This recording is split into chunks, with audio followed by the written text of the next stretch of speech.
signal. Can you hear us? Ah, we're through! I can see the video feed. Everything's working perfectly. Miss Bronya? Miss Serval? What a surprise. It's been a while. We've already heard from Miss Topaz about the Iron Tomb operation. She made a special trip to deliver the vaccine to Belobog. I can't believe the Express crew is at the eye of that storm. Is everything going smoothly? Don't worry, we're still following the plan step by step. How's the situation in Belobog?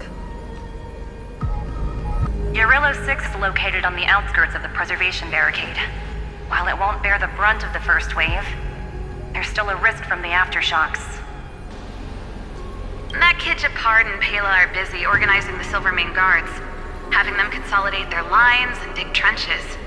Zila and Lynx just got back from the Geomarrow vein production chain. Hey, do you want to say something to them? That would be unnecessary. It'll only shake their morale. Just tell them to stay safe. Miss Bronya, I'm afraid this disaster will be far more terrible than you can imagine. Please, be sure to follow Miss Topaz's instructions and make thorough preparations. Of course. We have resealed most of the engine of creation beneath the ice to prevent the will of the preservation from becoming an accomplice to the destruction. Don't worry, Miss Himiko. Belobog is far more resilient than we imagined. We really wish we could help, but Urillo 6 has only just woken up from its hibernation. The Astral Express, standing at the forefront of disaster, is the hope for many ordinary civilizations across the universe. In the face of a massive catastrophe like this one, relatively smaller civilizations have never had many options. But that's exactly why we have a resolve that's second to none. If anything goes wrong... Miss Topaz, I hope you can help out and rescue the affected citizens. No problem. Also, didn't the Xianzhou sign a friendship agreement with Urillo 6 earlier? They won't stand by idly either. I appreciate your kindness, everyone. But Urillo 6 is our home. We will defend it to our last breath until the last Belobogian falls. Miss Bronya. May all civilizations that have made it this far on their own strength weather this crisis together.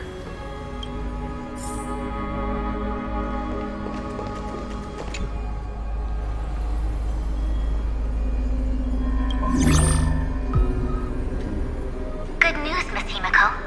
The 7 Arbiter Generals have reconsidered the current situation, and I'm here to relay their message. Officially, the Alliance's combat forces will still be limited to the Luofu, but the Yaoqing has also been deployed in the surrounding war zone as a contingency. Words cannot express our gratitude. Getting the Hunt to agree on sending troops must have taken quite some effort from General Jing Yuan. The Luofu already considers the Express an important ally. We also have no intention of hiding the fact that there is indeed something the Xianzhou seeks from this Iron Tomb operation. But this time, the Marshal herself decided to send out troops.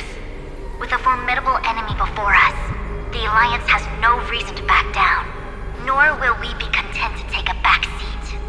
If we can stand together with civilizations across the universe to overcome this crisis, then we must do so, even at the cost of our own lives. The Alliance truly embodies the principle of righteousness. It's fortunate that the cosmos has great heroes like you. You're too kind. As for that Jade Abacus of Allying Oath, you can save it for when you're in more dire need.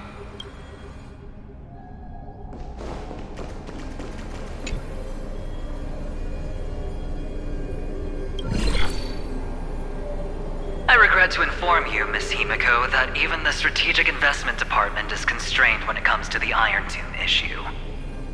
And it would be difficult to meet the expectations of the Astral Express. However, Madame Jade instructed us to look after our nameless friends as much as possible.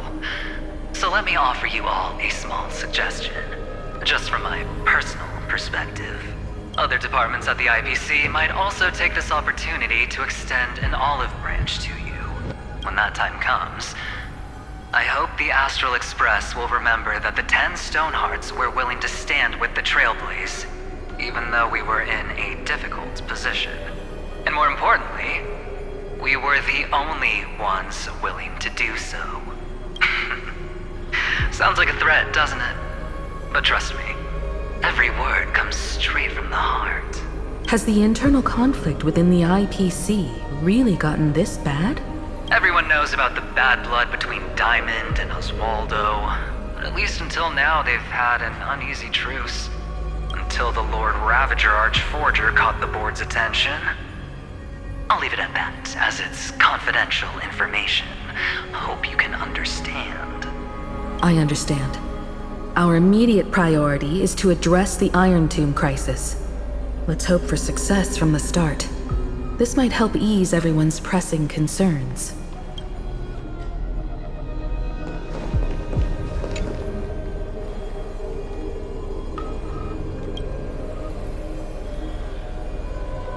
Of course, we would never know the Rangers' comings and goings.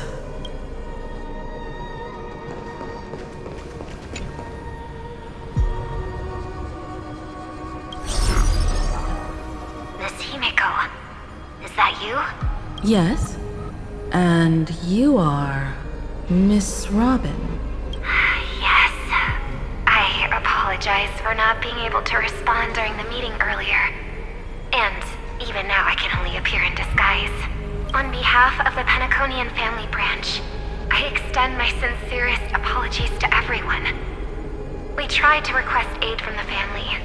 We essentially received no response. I've heard about the internal conflicts within the family. Miss Robin, there's no need to apologize.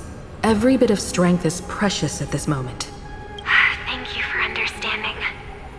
The good news is, since you're one of the shareholders of Penacony, the family heads have agreed to allow me to lead all Asdanian tuners to the front lines. My charitable foundation will also do as much as possible to provide support in this battle. They'll ensure that proper arrangements are provided for those wounded on the front lines, and for residents in affected areas. Miss Robin, I'm beyond moved by your spirit of self-sacrifice.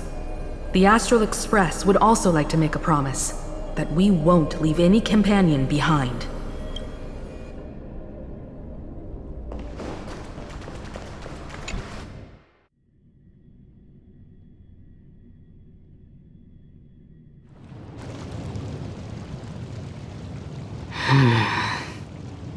Why is there no one here? Everything in Akama seems normal. The New World was enjoying peaceful times not long ago. It seems it was even more recent than not long ago, Miss Himiko. The fruit on the table is freshly cut, and the bath temperature is just right. The remembrance tells me this place was bustling with people just moments ago. It's as if everyone vanished in an instant.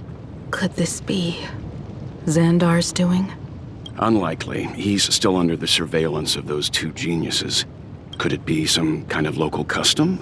A custom that makes an entire city fall silent in an instant. Pardon my frankness, Mr. Yang, but this reminds me of some unsettling rumors about the Harmony.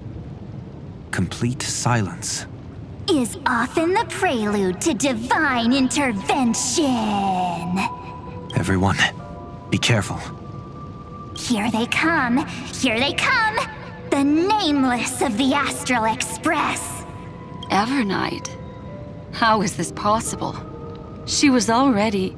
We are the Chroniclers of Time, and we do not fade away. Finally, the last Era Nova has been completed. What did you do to the residents of the Holy City and the three Nameless? I didn't need to do anything. The remembrance will ultimately become the substance of the new world. Now, they are no longer the trailblazers you once knew, but gods who permeate heaven and earth. The 12 Titans who guard Amphorius. Stop fooling around, March. Come on out. What? I practiced so long for this. Getting seen through right away is just so embarrassing. You've obviously been learning from the theatrical culture in Amphorius. But if possible, I'd prefer our reunion to be a bit more casual and laid back. As expected, I can't hide anything from Himeko and Mr. Yang. Well, long time no see. Guess I'm back? We should be the ones to say that. Sorry for keeping you waiting. So, these jellyfish are the Titan's power? They're just tiny manifestations of the Veil of Evernight, used for scouting and communication.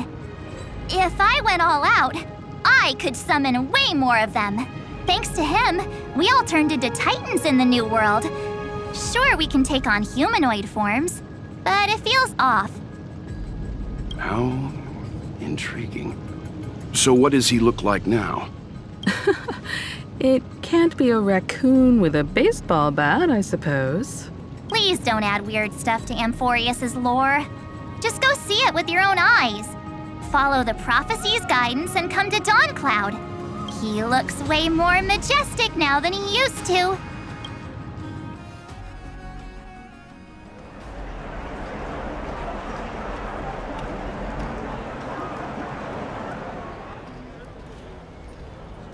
Unbelievable. All the residents of the Holy City have gathered here. This isn't just a gathering. It's a pilgrimage.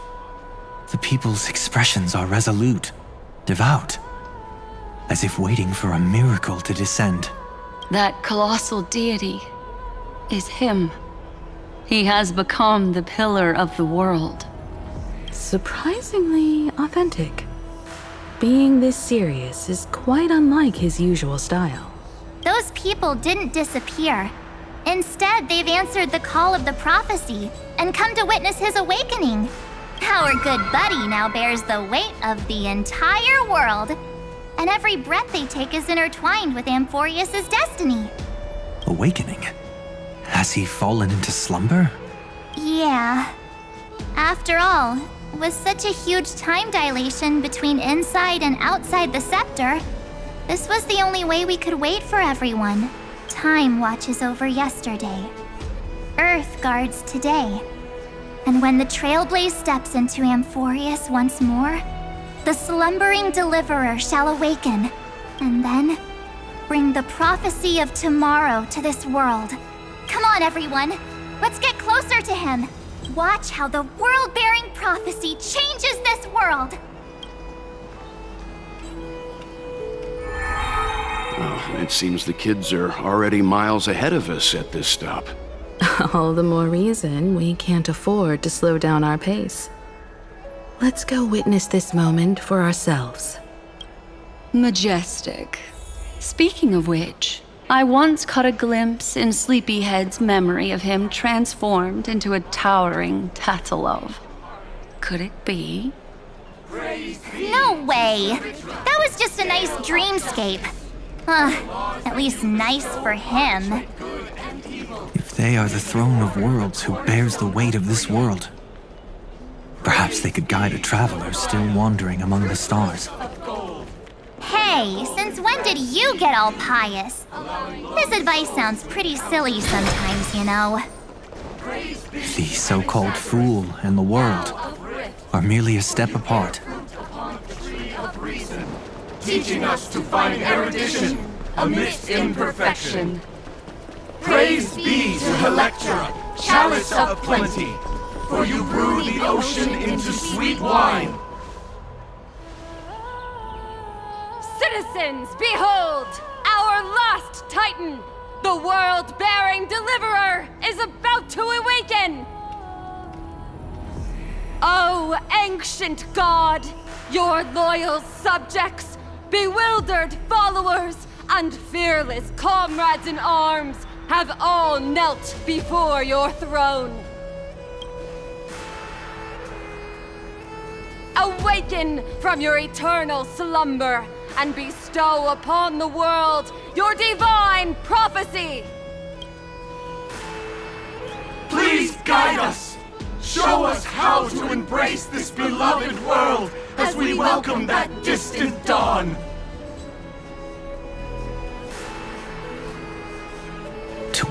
path of a mortal as a god, or to bear a divine burden as a mortal.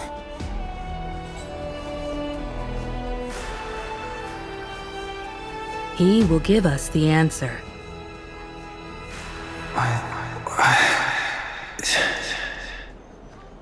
But I am not the deliverer. Rather, I am the Nameless, who dwells among mortals. That voice is definitely him. I heard your prayers. The core flames flickered and dimmed, and the age of the gods met its end. So flow, golden blood, flow. I'll bestow it upon you, returning it to the true masters of this world.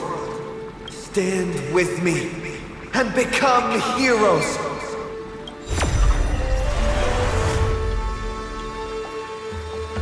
Is this? Yes, it's the miracle he brought to Amphorius. Of course, it would manifest in the form of the Trailblaze. Golden blood, raining down like a storm.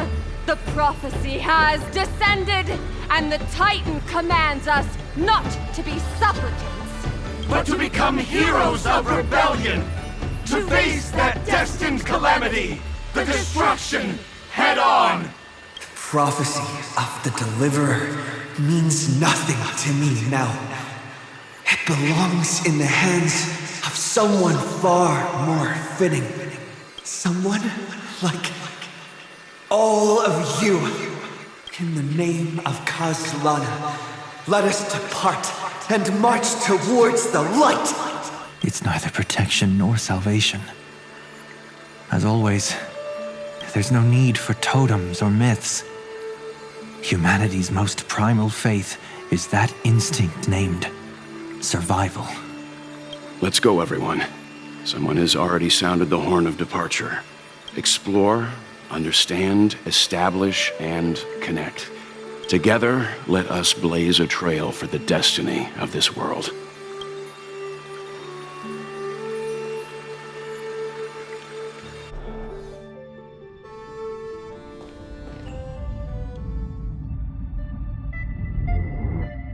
Is it just me, or does this Demiurge matrix feel completely dead? It's nothing like how the Memo Keeper described it. The environmental readings are all wrong. Conclusion: this must be what the kernel actually looks like in the real world. What did Xandar do to the scepter? At the end of light, there must be silence. Certain, pure, and absolute darkness. Not the time to quote the Lord of Silence. Bad omen. Either way, we have to press on until we uncover the truth behind the 13th Titan. The buried past is the key to stopping Iron Tomb. That is, if it even exists. Xandar says the Demiurge never existed. Who actually buys that? You can erase the records, but not the truth. It vanished too cleanly. No traces. Like someone's yelling, "Look, there's nothing here." Too bad I'm the type who can't resist digging deeper.